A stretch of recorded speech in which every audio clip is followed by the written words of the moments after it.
Pakistan International Airlines. PIA. Just rolls off the tongue, doesn't it?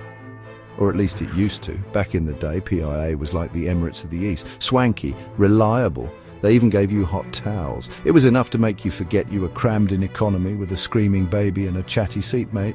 These days, not so much. PIA is more associated with delays, debt, and that one time they may or may not have flown a plane with too many people on it. Yikes.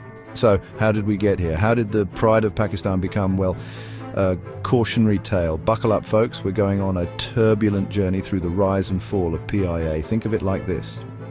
Imagine your favorite bakery. They made the best damn baklava this side of the Indus. Everyone raved about it. Then slowly things changed.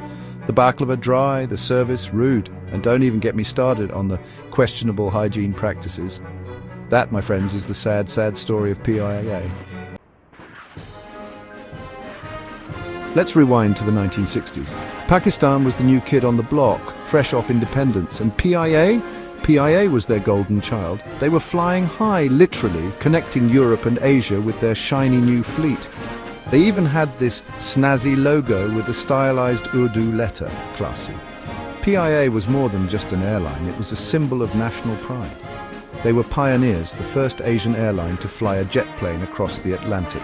The first to introduce in-flight entertainment. They were trendsetters with chic uniforms designed by Pierre Cardin. Seriously, Pierre freaking Cardin!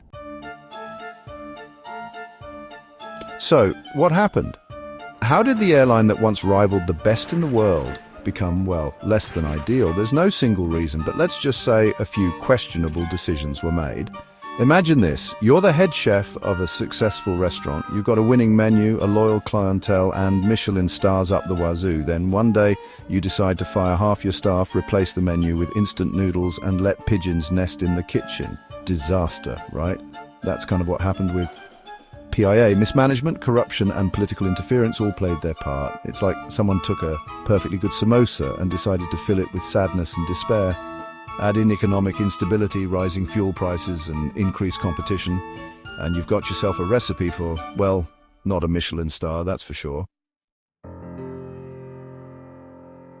So, what's next for PIA? Can this once great airline regain its former glory? It's going to be a bumpy ride, that's for sure.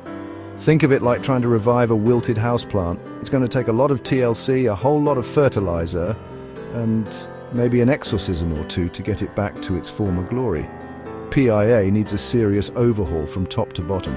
New management, a focus on efficiency, and a commitment to transparency are just the tip of the iceberg. Look, I'm not saying it's impossible. Stranger things have happened, but it's going to take a monumental effort, a whole lot of luck, and maybe a few divine interventions to get PIA back on track. Until then, I'll be sticking to my bicycle. At least I know it won't leave me stranded in Dubai with nothing but a half-eaten samosa and a prayer.